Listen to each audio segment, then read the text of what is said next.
Bonjour, je suis Florence Alibran, kinésithérapeute. Et moi, je suis Irène Zaslavski. Désolée de ne pas pouvoir être avec vous aujourd'hui, mais nous avons préparé un atelier, un compte-rendu de l'atelier Expression du mouvement pour discuter avec vous sur l'éducation thérapeutique à distance au sein du réseau Lutter contre la douleur. Donc, je suis donc Florence, je suis kinésithérapeute. J'ai une formation de thérapie comportementale de la douleur chronique et je suis formée à l'éducation thérapeutique et je suis praticienne dans une pratique corporelle expérientielle qui s'appelle la gymnastique holistique, sur laquelle Irène et moi-même nous appuyons pour animer nos ateliers expression du mouvement. Je suis moi-même docteur en psychologie clinique, je suis formée à l'éducation thérapeutique et avec Florence, nous animons depuis 2015 différents ateliers de groupe en éducation thérapeutique pour les personnes souffrant de douleurs persistantes, dont cet atelier Expression du mouvement pour le réseau Lutter contre la douleur. Nous allons vous présenter notre travail et tout particulièrement le travail que nous avons effectué au temps des confinements, en cherchant à proposer aux participants une mobilisation psychocorporelle à distance ou comment travailler la présence au corps sans la présence du corps de l'autre. Il s'agit de l'appropriation d'un espace et du matériel en présentiel et puis le partage de l'espace privé en distanciel, c'est-à-dire les patients chez eux. Alors, quels sont nos objectifs dans cet atelier ?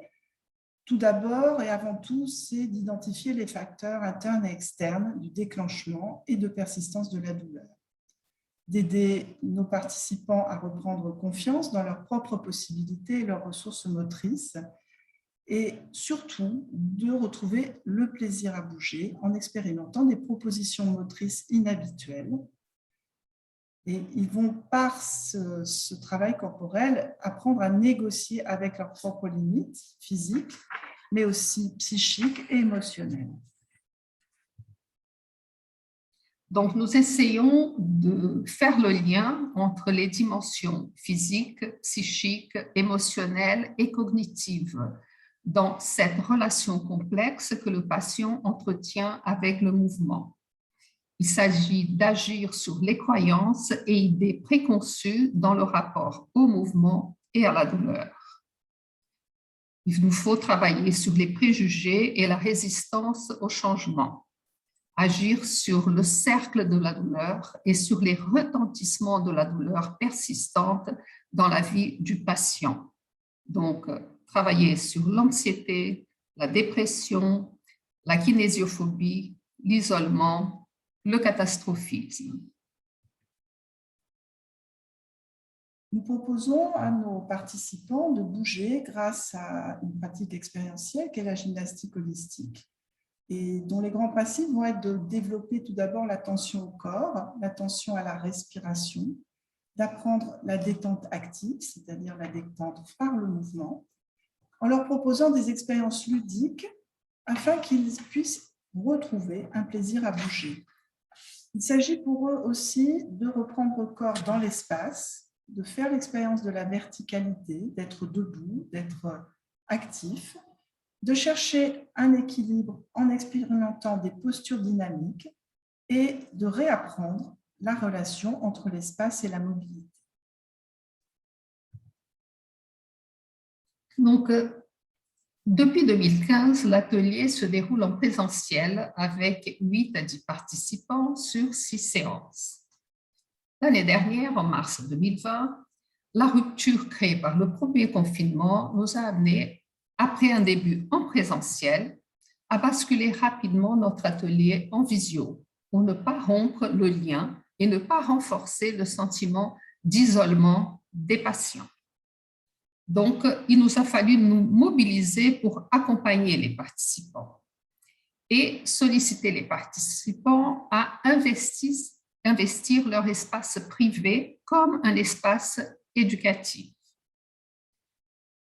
Les liens que nous avions déjà créés lors des premières séances nous ont permis de continuer avec ce groupe.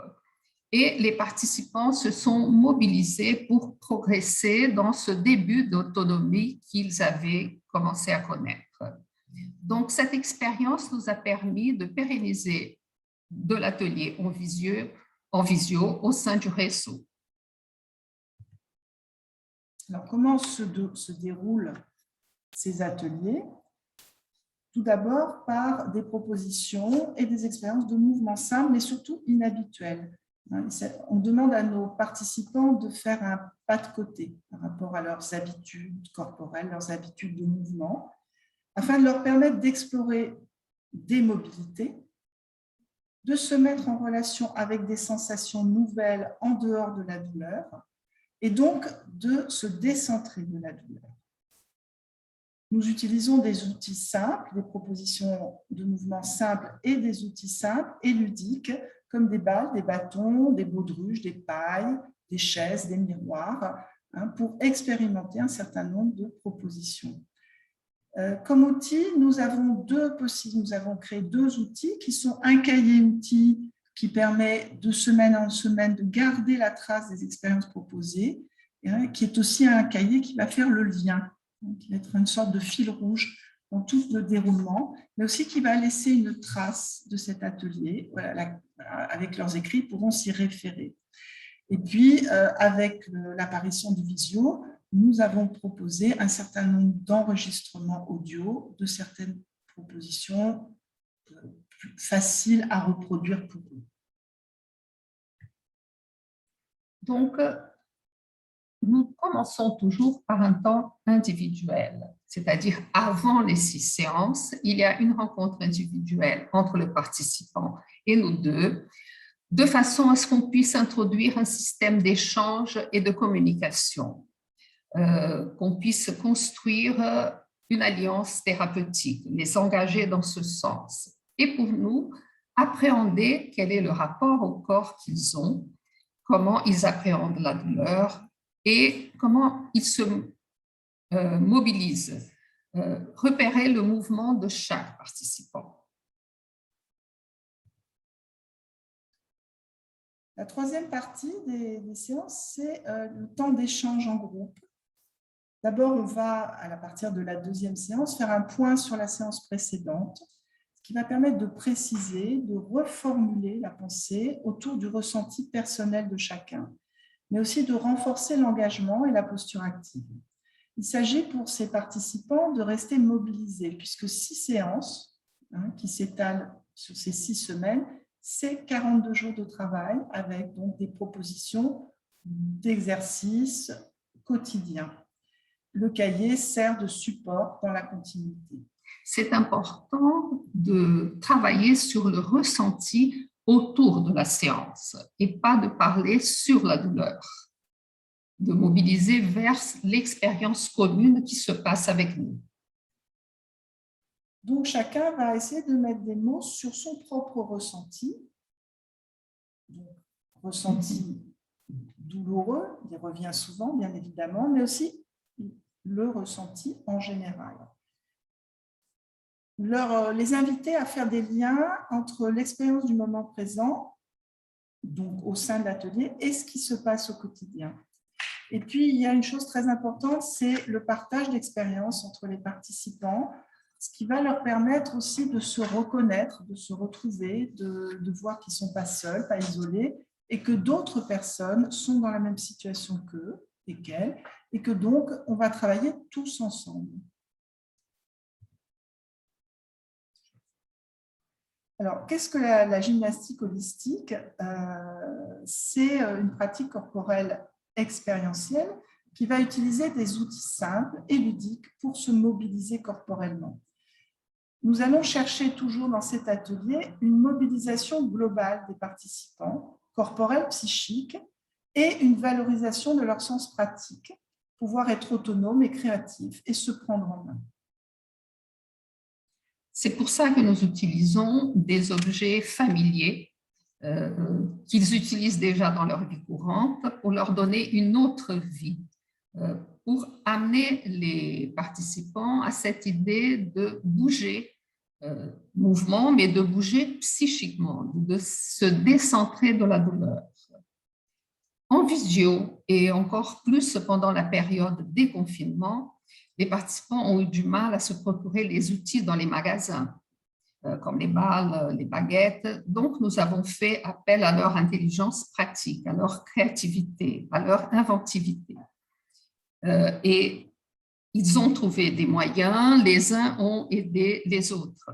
Donc, par exemple, remplacer des balles par des oranges ou par une paire de chaussettes bien pliées, fabriquer un petit sac de sable pour se donner du confort.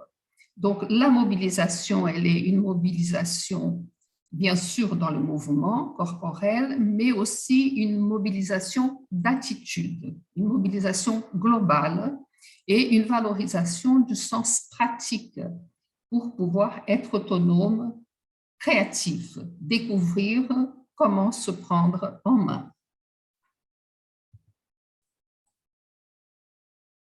Alors, l'intérêt pour nous, l'intérêt que nous avons trouvé à ces ateliers en visio, même si c'est assez difficile à mener et que ça demande beaucoup de préparation, l'intérêt, c'est que cette visio va chercher les patients à la maison.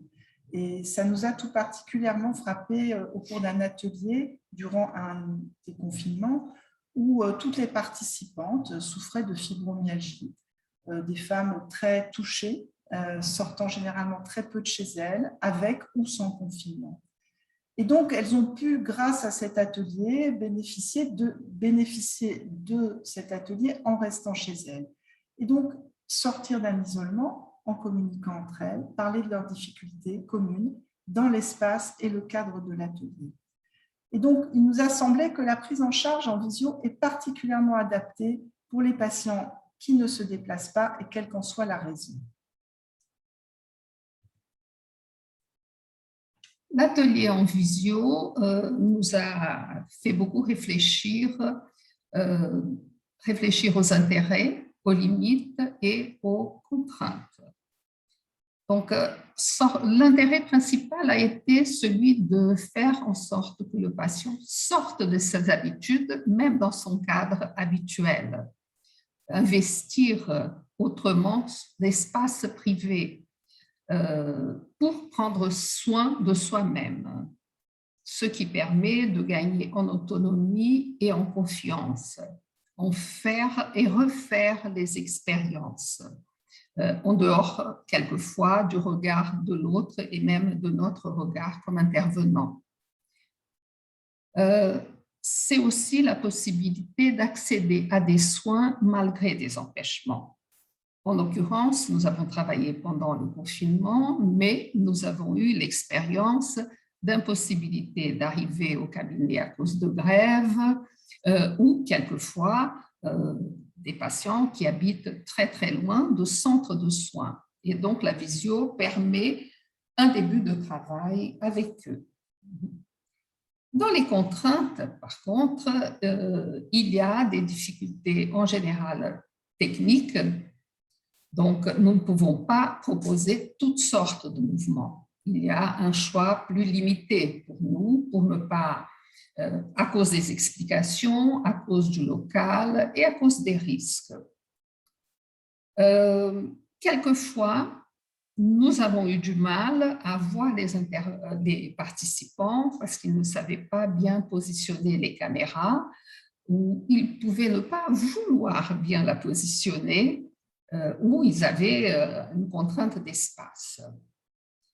Nous ne pouvons pas utiliser tout le matériel pédagogique qu'on utilise dans nos lieux de travail, mais on peut quand même faire beaucoup de choses. Et nous ne pouvons pas suivre, disons, de très près le mouvement, donc nous ne pouvons pas soutenir toutes les propositions au plus près du participant. Donc, il faut quand même des bonnes conditions de vie pour participer à l'atelier. Un peu d'espace, la caméra, etc. Il faut pouvoir disposer et pouvoir utiliser le matériel visio pour participer aux ateliers. C'est la nouvelle technologie. Alors, nous avons quelques réflexions et quelques perspectives suite à ces différentes expériences. D'abord, la richesse du partenariat, c'est-à-dire qu'on est vraiment dans un accompagnement avec ces patients.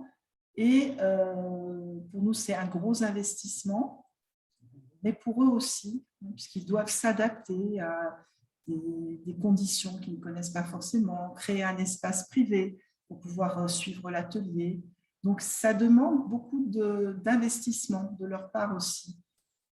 Après, la distance nous a semblé être finalement un paradoxe, c'est-à-dire qu'ils sont seuls, mais se sentir accompagnés. Découvrir sa maison, son espace privé dans une autre fonction déjà, c'est-à-dire la fonction de soins, la fonction de prise en charge de la douleur, découvrir qu'on peut adapter son intérieur pour pouvoir travailler, avancer dans nos difficultés. Et puis sortir des habitudes, déplacer une table, bouger un fauteuil, s'installer pour pas que la lumière soit dans l'écran. Et donc, toute une relation à l'espace privé qui nous a semblé très intéressante pour notamment ces patients et ces participants qui sont souvent un peu reclus chez eux, en dehors du confinement. Alors, Irène a parlé du premier contact en présentiel. Il nous semble que c'est vraiment indispensable pour vraiment prendre contact corporellement avec les participants, nous avec eux, mais eux avec nous aussi, de voir comment ils sont dans leur corps, comment ils bougent, comment ils se sentent, comment ils vivent la douleur. On a envisagé des ateliers mixtes en visio et présentiel qui pourraient nous sembler une formule d'avenir en tenant compte des avantages de chaque formule.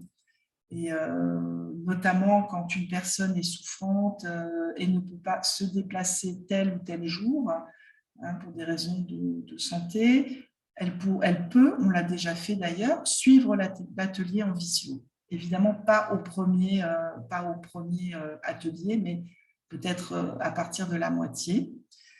Et puis finalement, voilà, ce travail de distanciel, c'est aller chercher une partie de la population chez elle. Ces personnes qui souffrent de douleurs persistantes, qui ne se déplacent pas, les structures sont éloignées ou inexistantes, et donc ils sont dans un isolement lié à leur douleur et dans un isolement géographique. Et le visio nous semble vraiment une formule très adaptée pour ces patients. Un des aspects intéressants a été celui de personnes qui étaient trop souffrantes et qui se connectaient en disant « je ne peux rien faire, je suis trop mal » et qui restaient soit sur leur canapé, sur leur lit ou sur leur fauteuil. Et peu à peu, avec le mouvement de l'atelier et le mouvement des autres, ils commençaient à avoir envie d'entrer dans l'atelier et bouger eux aussi. Donc, ils ne participaient pas pendant 5, 10, 15 minutes et après, ils étaient pris là-dedans. Ils avaient changé leur état douloureux et leur état dépressif pour avoir envie de participer avec d'autres qui étaient autant douloureux qu'eux. Ça a été une expérience très riche à ce niveau. Eh bien, nous vous remercions pour votre attention et nous espérons que vous avez été intéressés par notre intervention. Merci à vous.